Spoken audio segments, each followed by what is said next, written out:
Happy 49ers game day to those who celebrate. My name is Jason Aponte. That's Rob Lowder of the Striking Gold podcast. We're going to talk the Matt Breida reunion. No, nothing about Brandon Aiyuk. 49ers training camp. And there's football to talk about today. Stick around. Welcome, everybody. Let's go, Niners. My name is Jason Aponte.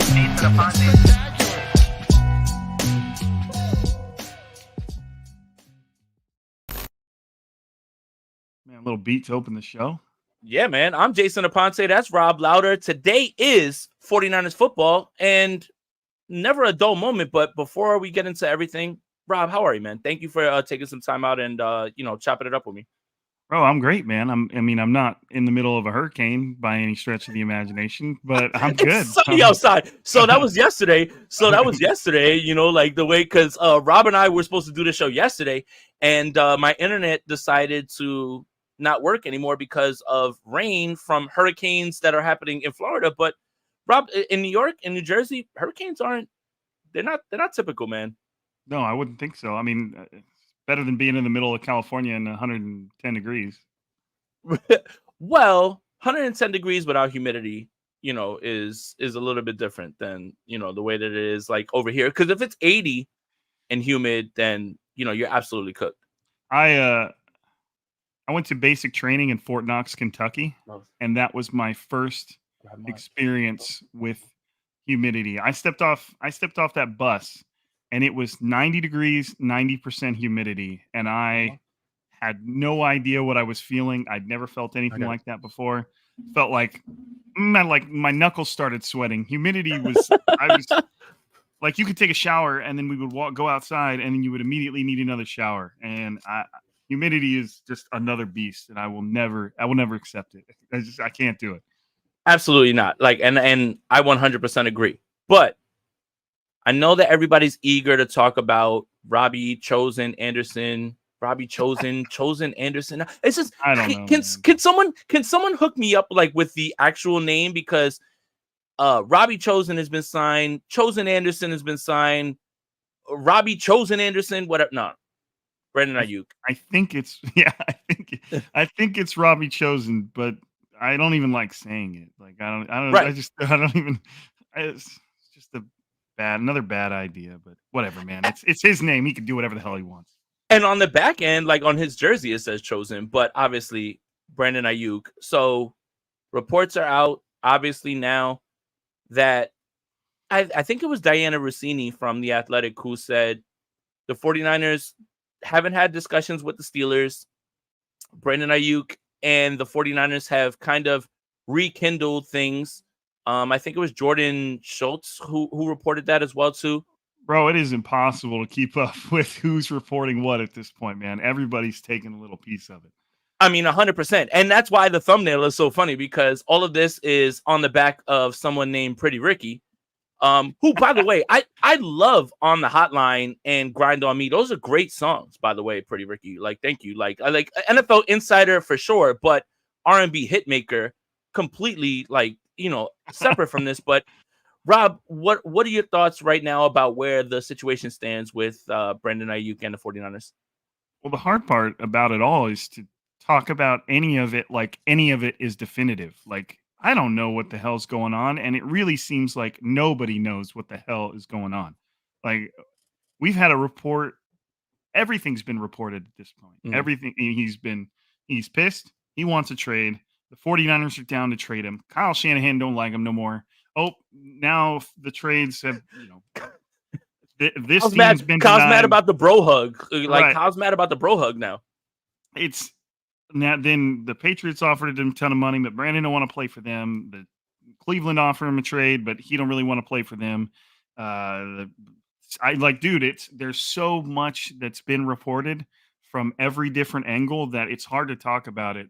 You almost have to take all of it as fact, just so you can talk about it with any sort of sanity, because at this point it is pretty much insane. The amount of information that's come down and the speed in which it's come down, and it's been like over the last couple weeks, it's exhausting at this point. But so to just take it all as if it's all true, it all just seems kind of like things have gone full circle, Yeah. like you started way back in the offseason when they probably should have re-signed him. That didn't happen nearly as quickly. Then everybody kind of was like, well, it's March, it's April, it's May, none of this stuff happens right now anyways. And then that date when that stuff typically happens came and went, and that's when everybody was, the eyebrows got raised a little higher. And then the trade request stuff started to become real. When he requested a trade, no one really batted an eye. The 49ers have had those before. They don't care about them. It doesn't mean anything. They don't have to trade you. And I think throughout all of this Brandon Aiyuk stuff, even up until now, people kind of lost sight of the fact that the 49ers don't have to do. Do you curse on this show? Yeah, go for it. The 49ers don't have to do shit. Like, they don't have to trade him. They don't have to do anything. Like, they are not. Now, do they want a disgruntled receiver playing for like $14 million less than he probably should be playing for, after he's pretty much earned the contract he's about to get with whoever? No, you don't really want that. You don't really want the drama. The only thing the 49ers need to be thinking about right now is winning, every game of the season, essentially. Not that that ever happens, but that's where their mind needs to be, not on all the bullshit. And then you've got Trent Williams. It's like in the background, like that's arguably more important. But so now we're at a point where if we're taking everything as fact, he didn't want to play for New England, which I don't mind. Like that doesn't surprise me at all. The Cleveland offer was intriguing from a 49ers perspective, but it doesn't. It was. It's interesting, It but is. the only problem with that offer is you're assuming the 49ers would take, and if you don't know the offer, it's Amari Cooper, a second and fifth. The only problem with that is Amari's got 1 year left on his deal, so that's kind of a rental. A rental. You're probably not going to get a Brandon Aiyuk caliber player, probably not, with a second rounder. So now, cool, who knows what happens next season, but then you're right back in like the DeForest Buckner land where you gave away this defensive lineman, you tried to replace him, but then you just don't have one anymore. And it's you end up paying a guy anyways. So I don't really know where to go with the whole thing at this point. I think everybody's in a holding pattern until something definitive happens. Like, we don't need another report about what might happen or what's, something has to happen. And he said it himself on Instagram to Brad. Shout out to Brad. Poor Brad, man. He's like in the middle of everything. Like, well, hey, dude, like I'll tell you a story, and this is deviating off course, but the moment you get kind of on speaking terms with a player, like all bets are off. Like they can call you out on your bullshit. Because I remember when Raheem Mostert, and I played Call of Duty with Raheem all the time. Nice. And when he requested a trade, I did a podcast like basically saying like, do you really want to leave the 49ers offense that is taking his skill set and maximizing it? And he wasn't happy. He called me the next day and was like, Rob, you ain't shit. And I was like, I kind of froze. And I was like, and he's like, I'm just kidding with you, man. And then we just ended up, and he just ended up having a conversation about why he did it. And in the end, it just came down to him wanting to take care of his family. Like, and we got on and played Call of Duty. Like, it didn't matter.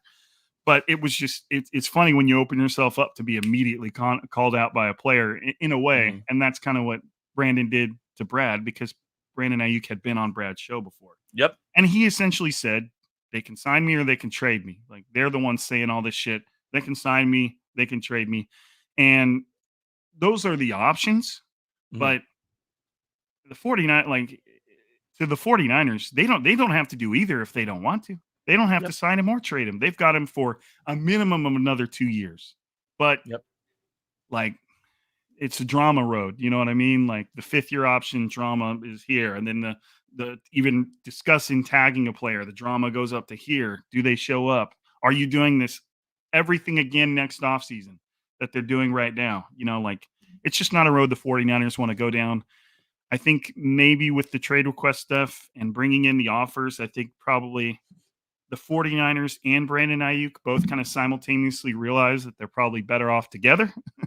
It's like one of those relationships where, hey, let's take a little time apart, and then you end up coming back to each other anyways, type of deal. So if everything that's been reported, I know this is an incredibly long answer, but if everything that's been recorded is true, then I think they finally have come back to the point like, look, you don't want to play for the teams that would have given us a good trade offer. The team you want to play for isn't giving us enough. And I think it got reported that Pittsburgh was willing to pay him like 28 and a half. which is if the 49ers offered him 26, it's 1.5. It's 1.5. It's $2 million. Yeah, come on. Super easy bridge to get. Like, Yeah. So it just seems like they're at a point where, like, there isn't a team better suited for Brandon Aiyuk than the 49ers. Everything he does has been molded and developed and tailored to what they need him to do. He gets open and he blocks his ass off and he catches every pass pretty much thrown his way. So I think the 49ers are probably coming to a little bit. And just, if you're asking me, just pay him and figure out the other shit later. Like the salary cap stuff will work itself out. There's players that aren't going to be on the team next year that are going to cut a lot of money. There's players that aren't going to play that much longer. Like, shit will work itself out. You just really don't want to, like, when's the last time the 49ers had a wide receiver one? And that's what I consider Brandon Aiyuk. You just really, you don't really want to let players out the door like that. And the organizations that do let players go like that, Chiefs can be in their own stratosphere. They got Patrick Mahomes. That's different. That doesn't count. I hate that comparison, like, so much about, like, oh, like, what happened with the Chiefs when they let Tyreek Hill go? Yeah, everything's easy when you have Patrick Mahomes. Like I don't see how this is an apples to apples conversation. And when you look at this, I 100% have been steadfast in this. You're not going to Cleveland. You're not going to New England. We know that. They're the ones who are going to offer us what we want, but you're not going to go there. Now, we know you want to go to Pittsburgh, but my question has always been this to 49ers fans. Why on earth would you, as a Pittsburgh Steelers general manager, Omar Khan, trade George Pickens for Brandon Aiyuk when the only way that this deal makes sense to you is to get Aiyuk to play in tandem with Pickens, because you swapping them makes you no better today. And let me make sure I say this, clearly. Brandon Aiyuk is better than George Pickens. But George Pickens swap for Brandon Aiyuk brings you no closer to not only competing for a Super Bowl, you might not even win your division. The only way that this makes sense is if you're getting them both. And why, if you're the 49ers, would you take a third and a second and not get a player back when you're trying to win a Super Bowl? All of this stuff has really just kind of been frustrating because there's so many people that are reporting things. First of all the reports are one of the three outcomes that it possibly could have been. It's literally Brandon Aiyuk might get traded. Brandon Aiyuk might play on the 5th-year option. Brandon Aiyuk might sign an extension. Well, thank you for the groundbreaking report. Like, it's so easy to say all those things. This is the part about the sources thing, is educated guesses. Now, my educated guess was he never was going to go to Cleveland. He never was going to go to New England. And Pittsburgh would be out of their mind to trade George Pickens, who still would be under a rookie contract, which would only help the 49ers, and then bring in Brandon Aiyuk. But it doesn't make the Steelers a Super Bowl contender. It doesn't change anything for you. You still could end up being third in the AFC North with Brandon Aiyuk. Like, I don't understand the thought process and why this would be something that the Steelers would blink at and start to panic. You're not trading us Highsmith. You're not trading us Herbig. You're not trading us Pickens. Like, I don't get why the 49er fans would automatically think that this was even a possibility when all the Steelers would really like to offer are picks, because trading players now closes whatever you think is about to happen with this team, right? The Bengals are going to be good again, right? Joe Burrow's back. The Browns are fine. Did we forget that the MVP plays in Baltimore? Like, you're in a division that you're fighting for your life right now. Like, you really think that a wide receiver swap between George Pickens and Brandon Aiyuk is going to shift the narrative? So, look, at the end of the day, right now, the 49ers did this. They said, here's what you can get. You want to go to Cleveland? You want to go to New England? Go ahead. And I know you want to go to Pittsburgh, but Pittsburgh isn't giving us what we want. So come back and talk. Like, come back and talk. Now, today's August 10th, 2:16 Eastern time. Things can change. Obviously, we can get a report in a little bit that Brandon Aiyuk and his team has walked away from the table, but it's always felt like the most likely outcome. Always that you had to come back and talk because we control your destiny in that way, Rob. Like I have a hard time with the theoreticals and the hypotheticals in terms of the Steelers aren't going to give you a player. They're not giving you a player. And why would they? And the 49ers need a player. Now, the third team stuff started coming in, and obviously the Devontae Adams stuff like kind of has legs only just because of the receiver Netflix stuff, and how much he hates Jimmy Garoppolo, that type of stuff. I mean, shout out to Jimmy, man. Like, I'm not trying to like slander Jimmy or whatever. I don't know. But still, like, we're at a point where it's like there's only a few ways that this can go. And this always felt like it was the likely outcome based on, do you really want to go to New England and play with Jacoby Brissett and see what happens with Drake May? Do you really want to go to Cleveland where it's nothing but factories? Shout out to Joakim Noah and what he's been saying. Like, or like, we know you want to go to Pittsburgh, but Pittsburgh's not giving us anything. We have you under contract, and the CBA says you cannot sit out. Shout out to Le'Veon Bell. But Rob, yeah, I don't know, man. This always kind of felt like this was always the way that this was kind of trending. The Pittsburgh Steelers are that, I wouldn't say shitty team. That's a little slanderous because I have a ton of respect for Mike Tomlin. But right, the Pittsburghs are that shitty team in your fantasy football league that just spends their time offering the dumbest trades that no one's going to accept, and it doesn't make the good teams better. Unless you're getting that's the Highsmith was the name I was looking at. I was like, man, if they could get that, then that's a player like that, even though they'd have to pay him too, is the only way this could be excusable. And getting a player is the only way it would be excusable because draft picks, who gives a shit? They're just rolls of the dice.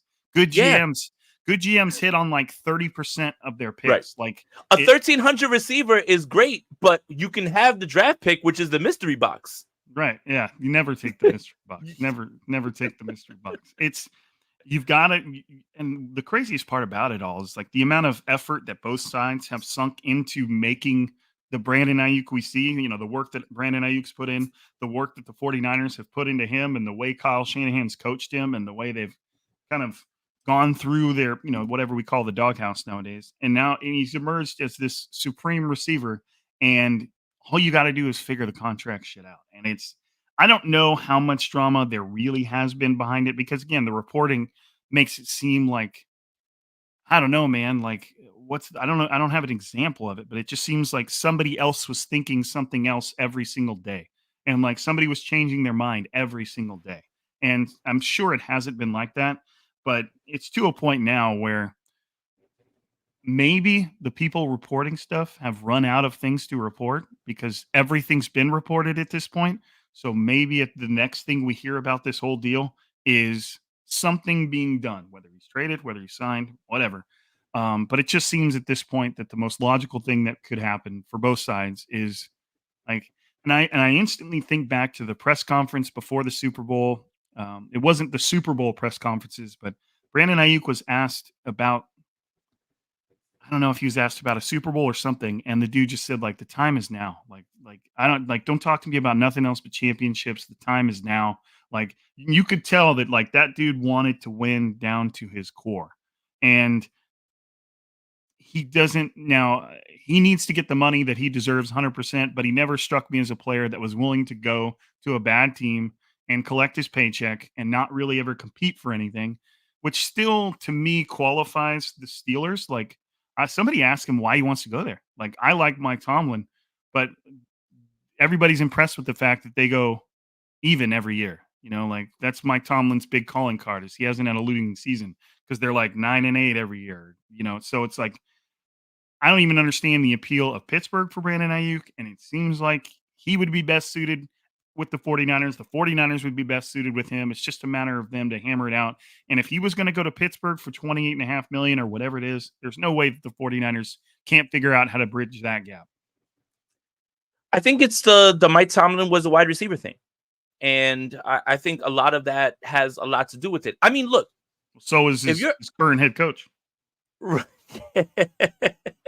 I think Mike Tomlin played in the NFL though. I think that's what he's kind of like, but like I look again, I don't get too wrapped up in like why people want to play for Mike Tomlin because I kind of get it. Like he always just seems like a guy that will wrap his arms around you and they continue to be 9-8, whatever. They're gonna make the playoffs regardless. It almost kind of felt like the Steelers fans were almost a little bit done with Tomlin just being a playoff team and everything, right? Like or just like everybody's hanging on to the fact that he's never had a losing season. But I kind of understand that part of it. Now, this is the part that I have a problem with, Rob. You just had your best season with Brock Purdy. There is an evident connection with Brandon Aiyuk and Brock Purdy. Brock Purdy doesn't have the season that he's had without Brandon Aiyuk. Brock Purdy is part of the reason that Brandon Aiyuk is at the table right now trying to get paid and with those bargaining chips. Now, you look at the Pittsburgh Steelers and you say, it might be Russell Wilson, it might be Justin Fields. And wait. Who's their offensive coordinator? Arthur Smith. So let's do the math. Let's do the background. Let's do the science on Arthur Smith. Arthur Smith's whole deal is I have Kyle Pitts, I want to throw the ball to Jonnu Smith. I have Bijan Robinson, I want to give the ball to Tyler Algier. I have Drake London, I want to throw the ball to Matt Collins. So, Brandon Aiyuk, you are looking at all of these circumstances in Pittsburgh, and you are saying, I'd love to do that. And if it was about the money, then you would have taken what New England gave you. Right. So, like, for me, you're watching an offensive coordinator who literally went out of his way to, I don't know if he did this on purpose, and obviously this is off topic, but he literally went out of his way to destroy everyone's fantasy football season. I drafted Bijan Robinson, and I said, oh, wow, he's a really good player. Give the ball to him. And he said, I don't want to. I'm going to give it to Tyler Algier. Maybe this is the year that Kyle Pitts breaks out, but I want to give it to Jonnu Smith. I'm looking at this, and I'm saying, you are going to a grass is greener situation, at least in your mind. And in my head, Pittsburgh ain't there. That ain't it. And nobody else that it would be greener is about to give you all of, the money and everything that you want. So this is the kind of weird part with Brandon Aiyuk where it comes in. It's just like, you want what you want. You deserve what you deserve. But come on, man. Pittsburgh ain't going to be the place. No, and it doesn't seem like there is a place that's available to him that's going to offer him the chance to compete like the 49ers are. So we're just at a point where I don't know what the holdup is. If all the numbers reported are what they are, it seems like it'd be an easy bridge to gap, but the only easy gap to bridge. The only problem is, the 49ers are at a point where every 1 or 2 million matters, and it all adds up. So I get why they're playing hardball. I get why they're penny pitching, and I get why Aiyuk is doing everything he's doing. It's just to the point where nothing's materialized, and the two sides kind of have no choice but to work it out. And is the 5th-year option still an option? Yeah. But it just seems like, what type of Brandon Aiyuk are you getting? Is that going to just cause whatever this level of drama that we're experiencing right now? Is that there's just going to be hints of it sprinkled throughout the season as he works his way through his stuff? It's at a point, and the 49ers, if they can figure out, they should just count their lucky stars that they don't have to face what was the criticism that was going to be levied at that team if they were to just trade Aiyuk for draft picks at this point. Yeah. The level of ineptitude and failure that would represent, they have a good track record of locking up their star players, but at the same time, you're only as good as, it's a recency thing. And if they were somehow to botch the Brandon Aiyuk situation to where they end up trading him for a 2nd and 3rd round pick in a 2025 draft that has no bearing on their hopes of winning a Super Bowl now, that would be the ultimate kind of failure. And the amount of the tidal wave of criticism that would hit them if they did that would be, I know we say that what the media says doesn't matter and teams tune out the noise and all that stuff, but you would hope that even what's the best way of saying this? The 49ers beat is a relatively mild and calm and kind beat. But You're being very, very nice. The amount of I'm just comparing them to some of the other shit I've heard media ask. I'm literally here in New York, New Jersey. Like the Giants and Jets, they're giving it to them the entire That's time. What I mean. Like, and I feel like it would probably get to that point for the 49ers if that's where this would go. Like, cool, man, you got a couple draft picks, but what about that whole Super Bowl deal and winning a championship now? You've been peddling to us for a while, and you couldn't work it out with an all-pro receiver. Like, it's to a point now where I think both sides just need to take a step back, calm down, and figure out what's going to get it done. But until then, thankfully, it seems like everything that can be reported has been reported, and we don't have to get the runaround for, I don't know. We'll see. Rob, I say that, but then I'm. Yeah, you're incredibly optimistic, and I love that. I love that. I love that. Absolutely. Again, guys, make sure you guys like this video, subscribe to the channel. Sitting here with Rob Lowder of Striking Gold podcast. We're talking Brandon Aiyuk. Let's pivot a little bit, Rob, just because I feel like everything that can be said about Brandon Aiyuk has been said. You were at 49ers training camp. And I think that is important because without Brandon Aiyuk, and I want to start here, without Brandon Aiyuk, the focus becomes the wide receivers. And I think Ray Charles could have seen Deebo Samuel coming into training camp being in the best shape of his life, and ready to go because of whatever is being discussed about contract year. I think Deebo hears a little bit of the chatter. Also, you're on receiver. So you're on receiver 1 year. You gotta make sure you show out this year because they're gonna be like, oh, you're allowing them to follow you around. But Ricky Pearsall's injured again. Jacob Cowing, who I'm very high on, didn't really get many reps. We already talked about Robbie Chosen Anderson, whatever. It feels like a camp body. It feels like somebody who, like, you have to run practices. But wide receiver now all of a sudden feels strange. And I walked into the season believing that the 49ers were deeper than they've ever been under Kyle Shanahan with this wide receiver group, even without seeing Ricky Pearsall or Jacob Cowing take any snaps. Juwan Jennings playing the X. Chris Conley it seems like it's almost a mortal lock now for this 53.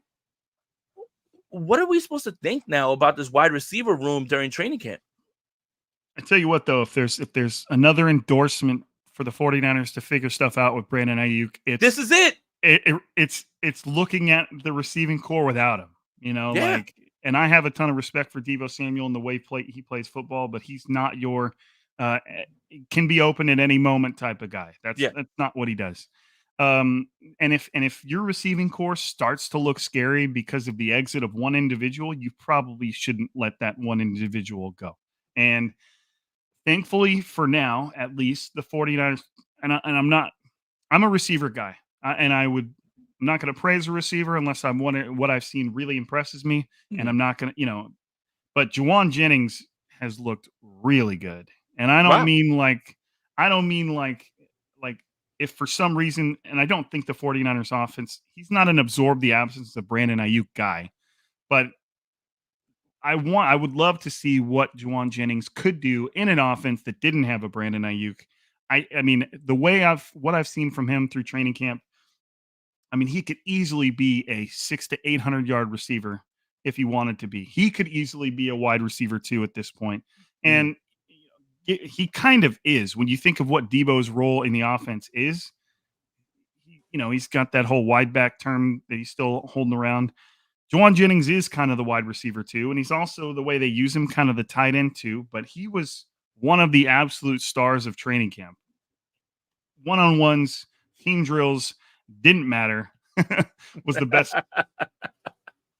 I mean, hey, I didn't have any complaints about how Purdy played in the Super Bowl. But look, shout out to Jim Everett. He's our resident Rams fan as well too. I always love pulling up his comments, man. I think they're hilarious, man. And hey, to his point, he was. I mean, if the 49ers would have won that game, he was Super Bowl MVP. Would have been the Super Bowl MVP. And if Spencer Burford doesn't lose a blocking assignment, that's probably a walk-in touchdown. And how could you not say it's Juwan Jennings as the Super Bowl MVP? Right. And he's taken, I mean, obviously they lost, so that is what it is, but he's taken kind of that momentum of being a little more of a guy, and he's brought it to training camp. Nobody's been able to touch him. One-on-ones, team drills, didn't matter. He's starting to build a little bit of that swag, a little bit of that confidence. Maybe it's his new contract. Maybe he knows that, he's not an offense full of dogs, but he's one of them now. And I feel Nice. like the 49ers can start to lean on him a little bit more. You can probably feel a little bit better if somebody gets hurt.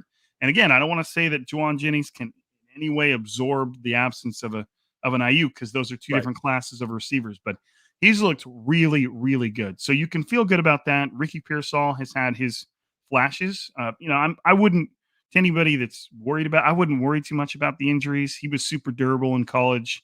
Yeah, he never missed a game, and all of a sudden he gets here and he's got 3 injuries in like 3 weeks. Right, and shoulder thing, I don't know how serious that is. I doubt. I don't think he's playing tonight. I don't know if anybody's asked about that being I don't think definitive. he is either. I don't think he might not even play through the preseason. We'll see though. But he's looked good. He's looked fine. The whole, like, I think the expectations for Pearsall are already too much. Like, they're already like, well, First round he has pick. to replace Aiyuk. He has to replace Debo. He's like, Yeah. just let him develop. He's good. He's got the things you want to see out of a receiver. He's shown them. I'm not too worried about Pearsall. There's some other guys in training camp that really stood out. Ronnie Bell, surprisingly, was pretty good. But the only problem with him is, has he kind of fallen out of special teams favor with the team? Whereas, like this, in terms of special teams value, Ronnie Bell kind of went like this a little bit, and Chris Conley kind of went like this a little bit. And Yep. Chris Conley has looked solid throughout all of training camp. He's looked like a guy that they can rely on at a pinch, which they did in the Kyle loves his postseason. vets. Kyle Right. loves his vets, and even in big moments like in the Packers game, when he was forced to step in when Debo wasn't there, he made a critical catch. And again, like Right. like that's a guy that I have a hard time when you look at 6 receivers. How many of these guys are not going to make it? I already had Chris Conley kind of penciled in like before this. Yeah, I did too, just because of you saw that they were willing to rely. If Brock Purdy is willing to throw you the ball in the playoffs, you probably have a little bit of trust built up there. And the plays he was making on special teams out of nowhere were, you can't just ignore stuff like that. So I always had Chris Conley as the thing. I don't know how Brandon Ayuk's going to factor into the whole situation with his status on the team, and if he's going to take up a spot on the 53-man roster, or if they're going to have him re-signed by then, hopefully. One or the other. I saw a little thing that said, what was New England sending back in the trade? I don't know if that's ever been reported, other than the idea that it was Kendrick Bourne and picks. That's the only thing I've ever, which is look, a whole new problem. Like, look, no, I don't accept this trade. Rob, I try to consider myself level-headed. I try to see everything from every perspective, right? I try to think about things logically. But if the 49ers put yourself in the position of the team and why they could be doing something like that. Of course, where I'm just like, hey, this kind of, I see the vision. I disagree, but I see the vision, right? I disagree with you taking a 3rd-round kicker. I disagree with you doing this, but I kind of understand. If the San Francisco 49ers would have traded Brandon Aiyuk for Kendrick Bourne and picks, I would go off the rails. Completely off the rails, like not even like close to like being logical. I would say this is an absolute joke. This someone needs to answer for this. You need to walk up and you need to someone needs to tell you something about this that makes you feel better. None of that would have made me feel better in any way. Kendrick Bourne, if you're going to do this, and again, I don't know why New England would do this because it's completely irrational. It would have to be Jalen Polk, Javon Baker. Like one of their young guys, one of their young studs that you can have cost control. But Kendrick Bourne, getting him back, like, Jesus Christ, Rob. Matt Breida, Trent Taylor, Kendrick Bourne. What's Marquise Goodwin up to these days? What's Garrett Selleck doing these days? Like, what are we even doing here? Like thinking about this, like, right. In my opinion. And then obviously there's people that are saying, whether he wasn't involved. I don't know, man. There's so many different things that have been reported that it was part of the whole exhaustion of the deal. But yeah, that would have been inexcusable. So back to training camp. Ricky Pearsall's definitely had his moments. We'll see where his health dictates things. Juwan Jennings has looked outstanding. Debo Samuel's looked outstanding. So they're in a good spot. We'll see where things happens with that one guy that we just talked about for half an hour. But it's it's it hasn't been all bad. And I understand that the idea of Brandon Aiyuk not being on an offense is scary, and it should be scary, and that should kind of just be another reason why the team gets it done. But they still got some guys there, at other parts of the offense too. I want to ask this because I think this is something that 49er fans are just kind of, again, with the Brandon Aiyuk stuff, and obviously the Trent Williams stuff is just like kind of in the background, and people are just forgetting about that. I think we all agree that it's going to get done, the Trent thing, right? Like, I think, again, if we're talking about who's making money sitting in the house, Trent Williams is making money sitting in the house, like, thinking about like what that offensive for 49er fans who don't like this offensive line when Trent Williams is there. Now start to think about that when Trent Williams is not there. But the 49ers secondary is very interesting. And not interesting in terms of who's going to start, because there's 3 spots probably locked in. Not probably, they're locked in. Lenore, Ward, and Jair Brown. But that other safety spot is very interesting because the 49ers are waiting for Talanoa Hufanga to come back. George Odom's kind of been running with the ones, okay. So George Odom's been there again, veteran. But the Malik Mustafa thing, Renardo Green, I'm so interested to figure out what this 49ers secondary is going to be, especially considering Nick Sorensen is a first-time DC, former secondary member in the NFL. Brandon Staley, very, very noted for his 2 high safety looks and the way that he does coverages from the Fangio tree. Very interested to see like where this goes. So if you're talking about, if Talanoa Hufanga, let's say in a perfect world, is ready to go today, are they just running him back out there, or is there consideration to other people? Because Malik Mustafa is drawing a lot of praise. Oh man, it's tough because everybody loved for a while. Everybody loved to hang their hat on the phrase that you couldn't lose your job to injury, but we just know that that's just not the case. That's not true at all. It doesn't even. People should stop saying that shit. Like right. It just doesn't apply anymore. It's been George Odom all of training camp, and it's been Jair Brown, who is probably, if I had to make a top 5 list, I've already talked about Juwan Jennings. Diamador Lenore is another one. If I had to make a top 5 list of the people that impressed me while I was there, Jair Brown would be on it. Like he is like, and I never really saw him as kind of like that roaming free safety type. He kind of looked like he was almost a tweener between the 2 safety type of roles, but he's been all over the map, and he is. Hell yeah. He looks like he's kind of starting to get comfortable, and that's what Nick Sorensen kept saying. And you could tell he didn't want to repeat himself. But all the year 2 players that people were asking about, like Diamador Lenore is not a year 2 player, but everybody that's kind of taken those strides, he just said, look, it's just time on task. It's just time in the defense. They're becoming more comfortable. They're becoming more confident. I'm sure one of the things that Sorensen wanted to do was simplify things, because the more simple things are it's not always that easy, but you can play so much faster. And that's what Jair Brown looks like. That's what Diamador Lenore looks like. And even George Odom, like, I understand he's not a household name at safety, but he has looked comfortable.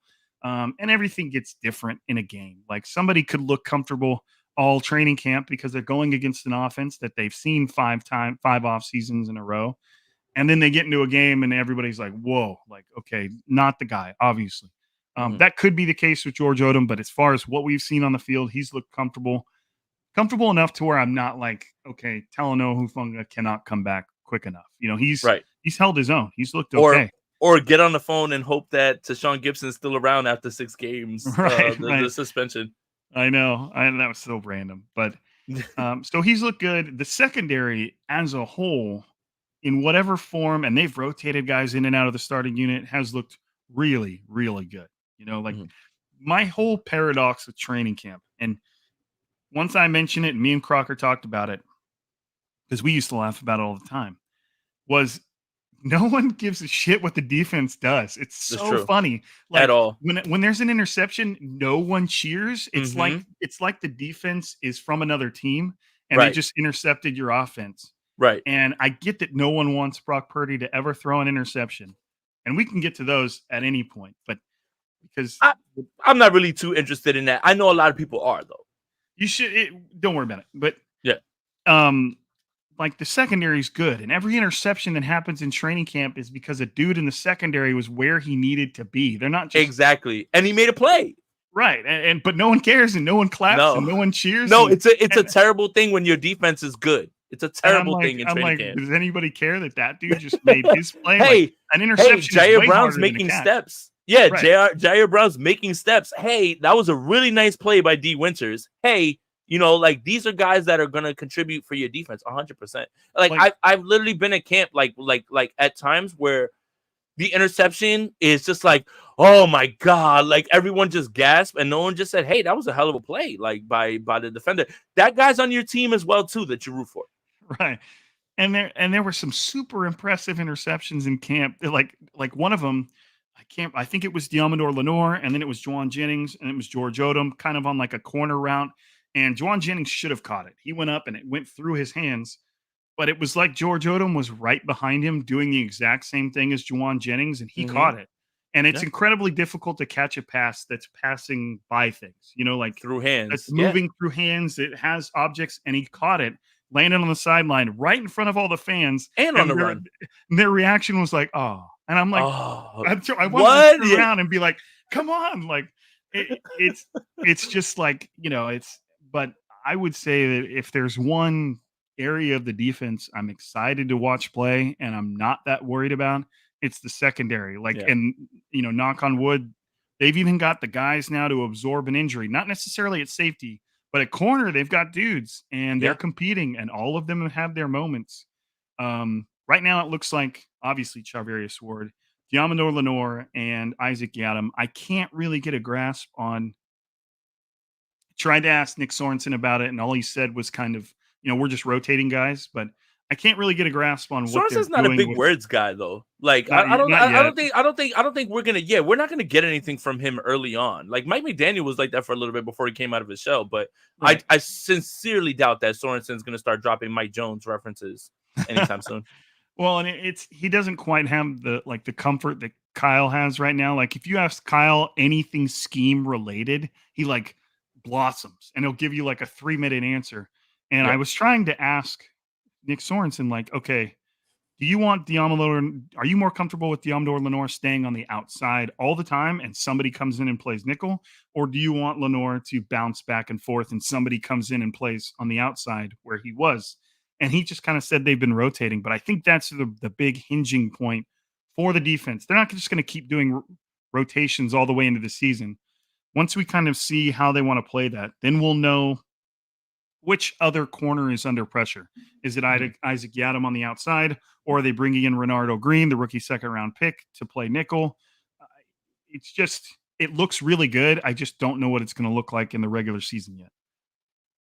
And I think, again, like, I thought wide receiver and secondary was about to be the deepest room, right? And I'm so glad that you're saying that, because Yiadom, right? Like the 49ers are banking on what he did last year with the Saints as a launching point, as opposed to exception to what he's kind of been, which has been, a guy who was used sparingly. Like, let's be clear.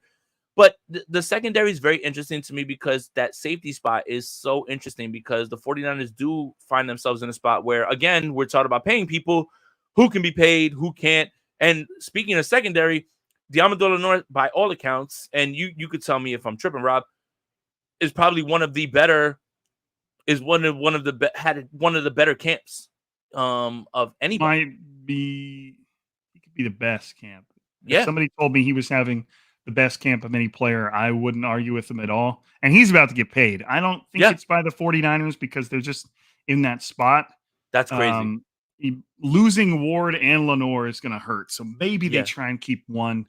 But if Lenoir hits the free agent market, I would put money on like $12 million a year plus. Like he is going to get paid, because he has been very good, and he's been good on the field. So it's, you mentioned Malik Mustafa. I'm not quite sure that he hasn't necessarily done enough to catapult himself into like a starting role type of thing. Seems like the 49ers have been pretty comfortable with George Odom there. And again, it's kind of like a veteran thing, like to have a guy back there that's been in the league 7 years, it's not, you're okay with that. And we'll see. I really don't know what to make of Talanoa Hufanga at all, because at one point he told not everybody, he told somebody he was going to be ready for training camp. He's not ready for training camp, but now the goal is the regular season. I do think the 49ers defense missed. It's with Hufanga, it was always hot or cold. Like it was either very hot or it got a little cold sometimes. But I do think they missed last season. Just that edge that he brought to the defense, the fact that and the run defense. Right. The fact that at any point someone can come flying up out of the backfield and just make a tackle, he'll run right by a linebacker and make the tackle before him. So I do think they missed that. I'm just not sure what to expect. I don't know if the 49ers know what they're going to expect. He's a little bit of a wild card, but I think take a little bit of comfort in the fact that the product they've had on the field so far has been good. So we'll see. If at anything, I think he's still the guy, but it gives them time to let him, because there's recovering from your injury and there's getting back into football shape. So he's going to need some time. Yeah, 100%. 45 minutes in, guys. Thank you guys for joining us. Like and subscribe to this video. Again, follow Rob on Twitter at Rob Lowder, Striking Gold Podcast, wherever you get your audio podcast. Rob, today the San Francisco 49ers play football. I know, man. Like 4 hours. Yeah, it's insane. Like I literally don't I can't even wrap my head around it, because like we're literally just talking about it like off air. Like, oh, have you watched this draft prospect? No, the San Francisco 49ers play into January and February. Like I don't have time to get into all of those things. But here we are again in August, and it just feels like it came so fast. Pause. But I will say this, Rob. Hey, yo, I will say this, Rob. I'm interested to see what this offensive line looks like in Dominic Pooney. And I think what Forrester has said about he needs to play, and you were at camp, seems like he's got a grasp on this right guard position with Burford and Feliciano working their way back from injuries. I want to see Dominic Pooney for a while, and I want to see him and see what he can do against an opposing defense as opposed to the 49ers defense, which is actually really good as well, too. But what do you think about the 49ers offensive line? That's something I'm looking at. I mean, the offensive line as a whole, that's another story. Obviously they have to get Trent back. That's an easy one. I don't know what it's going to take for them to get Trent back, but that's one that they know that there's really not a whole lot of negotiating going on. They'll figure it out. But Dominic Pooney has looked like the real deal. I've asked Chris Forrester about him multiple times. I asked him one of my last days at camp. I asked Forrester about Pooney, and he was just glowing. He had to like pull the reins back a little bit, because he even said in his answer, like, I don't want to crown him yet. And he's pretty effusive with his praise for Pooney, and he's looked good. The thing with offensive linemen is rarely do they make a play that they really don't have highlights. Trent Williams has highlights, but there's not a bunch of Trent Williams running around. The less people talk about you, the better you're doing, is kind of the old offensive line adage. And Pooney, as a rookie, has stepped into the starting offense, based on necessity. But by the way, for the people that say that Kyle's not going to play the rookies, Burford started as a rookie right away as well, too. So right, yeah, no, he'll play the rookies for sure. Kyle Shanahan's gonna play the best player, and if anything, Kyle Shanahan's proven that he doesn't care where you were drafted. Like 100%. If you don't earn it, you don't earn it. He's not gonna lose a game because a player was drafted high that he just felt like he needed to play. That's not his thing. But Pooney's the real deal. He seems like well ahead of the curve of what a rookie should be. And that's kind of how he was received as a draft pick. His draft stock was high. I talked to Brandon Thorne about him. I don't know if you follow Brandon Thorne on Twitter. Just the offensive line guy. Guru.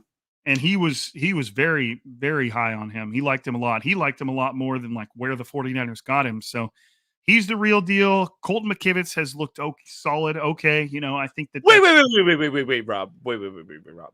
You can't say anything somewhat nice about Colton McKivitz. I thought You new to 49ers Twitter or you new to 49ers YouTube?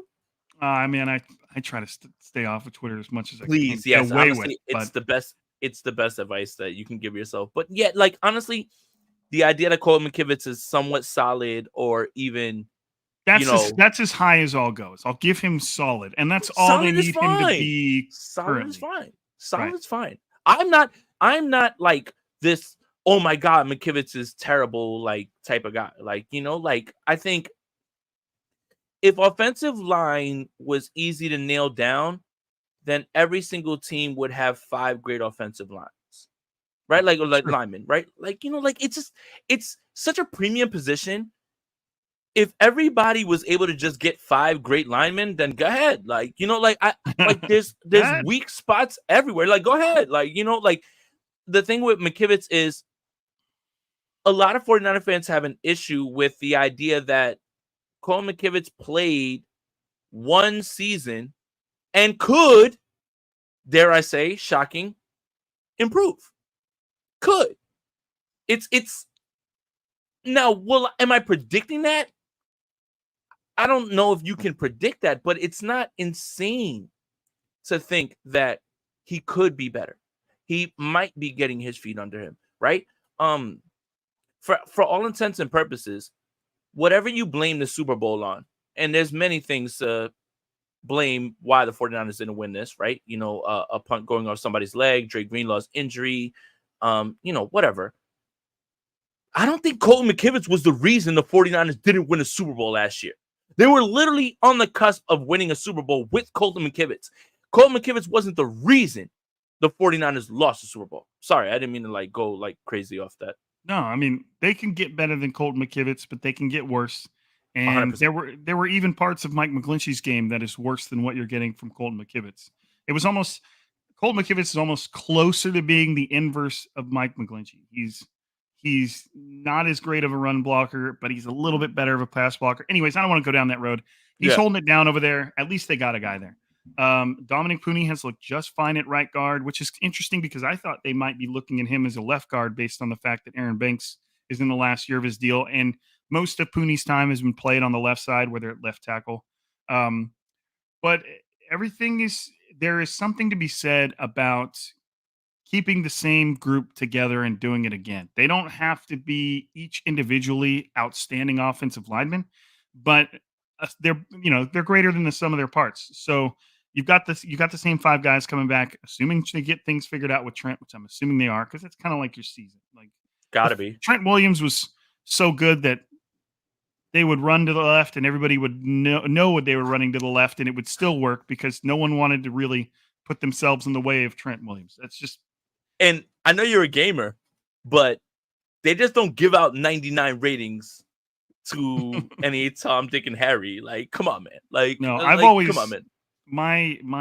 The best thing I could say about Trent Williams, and I've said it a few times on the pod, was if they closed in an NFL stadium and they had every NFL player to do like a hand-to-hand combat battle royale in that stadium, I'll take Trent. Trent Williams would be the last guy standing. Yeah. It would be like Trent Williams and Myles Garrett, and I think Trent Williams would kill Myles Garrett.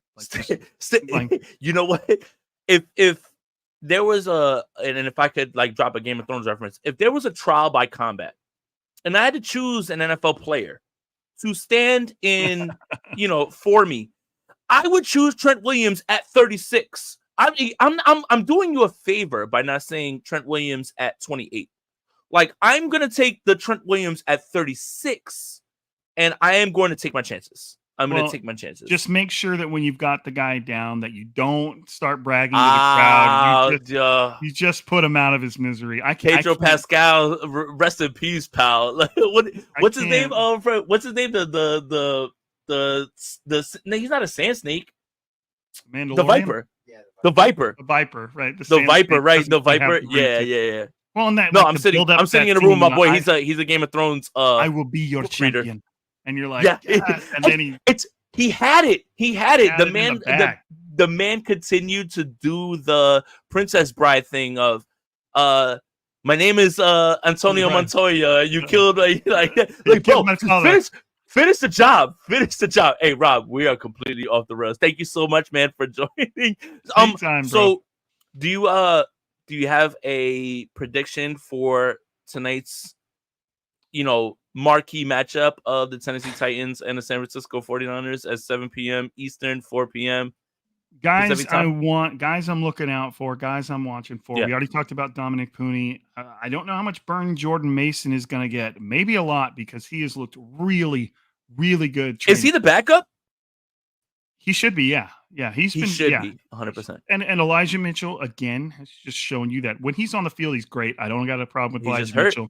But he gets hurt, man, and that's his curse to bear. I'm looking at Braden Willis. Seems like he's starting to get a firm grasp on kind of like that tight end 3, maybe 2. And Logan Thomas is out the door now too. Like that was a little bit shocking.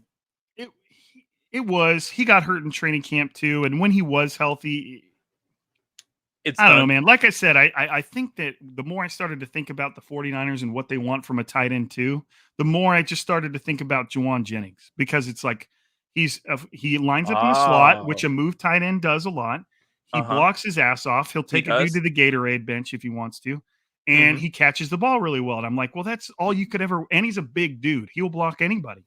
And so the more I started to think about it, I was like, maybe the 49ers have already had their tight end too. He just doesn't go by that label. Anyways, Cody Schrader, the Rudy of running backs, man. Oh yeah, go out there and tear it up. He's Jordan Mason right now, like essentially like the camp darling. Yeah, he's looked just fine. I want to see Renardo Green play. I don't know if it's going to be on the outside or the inside. I want to see somebody from that group of linebackers better stand out. D. Winters has had a phenomenal camp. Jalen Graham's a dude too. Tatum Buffoon, the 7th round rookie, has even had his little moments, but I don't know. The number 3 linebacker spot is for sure open, but the number 2 linebacker spot might even be open too if Devondre Campbell just kind of continues his kind of decline that he's had. Right. So there might be even 2 linebacker spots open. So watch all linebackers because that's such a fluid position. Kickoffs are going to be weird, but don't expect anything crazy. It's just going to look like every other kickoff we've already seen. Is there anything else I'm looking for? I don't know if Ricky Pearsall is going to play. Who's the punter? I don't even know that dude's name. All right. Look, I don't want to get too mad. Like I don't want to get upset. But why is your punter injured? Presley Harvin III. It's fine. It's fine. Like who it is, but why is your punter injured? Because it's the San Francisco 49ers, all right? Why did you draft a punter? Why did you draft a kicker? What? I don't know, man. At least Mitch Wisnowski's been pretty damn good, though. No, he has. But it's just what? Jake Moody was good in training camp too. Keep your eyes out for Jake Moody. You know what? All right, we're ending the show now. Rob knows exactly how to push my buttons, man. I saw somebody mention kickers earlier, and I was like, I'll use that later. I love the 49ers. I love what they built, but there will never be a day that anyone will ever convince me that taking a punter or a kicker was ever smart. And I'm sorry. I won't argue. I'm sorry. No. I'm just like you think you know better than John and Cobb? Yeah, I do. I literally. You know what? And somebody just said the water boy gets injured on the water boy gets injured on this team. The best example of that is nobody. I don't know if anybody knew it, or I think Matt Barrows mentioned it. But Dre Greenlaw tore his Achilles in the Super Bowl, and so did the defensive backs. So did the defensive backs coach. 2 people on the sidelines tore their Achilles. So, all right. I guess this is how we should end this. I don't know, about a higher power or anything like that. Do the football gods just say, the San Francisco 49ers have won so much with Joe Montana. We've literally given you paradise. That only way that you can get to paradise, and for those 49er fans who are old enough to remember all that stuff, I mean, I'm old, but like, I don't remember any of that shit. It's like, do you have to go through hell now? Like, do you literally have to go through hell now as a 49er fan because of what was given to you early on? I know. From 5-0 to 5-3. It's been the first interception that was ever thrown by a 49ers quarterback in a Super Bowl was by Colin Kaepernick. And that was their 6th game. Their 6th Super Bowl. Like, it's whatever, man. You know what? this is a perfect place to end it. Rob, thank you so much for your time, man. Appreciate it. Over 600 people in here on YouTube and Twitter. Appreciate all you guys. If you're on YouTube, make sure you like this video, subscribe to the channel, hit that notification bell for when we go live. Rob, tell everybody where they can find all your stuff, man, and everything that you do, because you do such great work for the 49ers. At Rob_Lowder on Twitter. Obviously, with the football getting here, I'm kind of like forced to tweet now, so things will pick up on my Twitter. I do a takeaway time after every game where you can reply to the tweet, and then I automatically talk about it. And I get to all of them. I've had 100 of them before, and I'm like, I'm going to hit them all in this. So I always talk about them in the pod after. Strike and Gold Podcast, Blue Wire Network. That's it, man. That's all I'm doing these days. Awesome, man. Thank you guys again. And an hour-long show. I don't know, we spent like 20-25 minutes talking about Brandon Aiyuk, but hey, the 49ers play football today, so shout out to everybody. Happy 49ers game day to those who celebrate. For Jason, for Rob, thank you guys for tuning in. We're out of here. Later, guys. Welcome, everybody. Let's go Niners.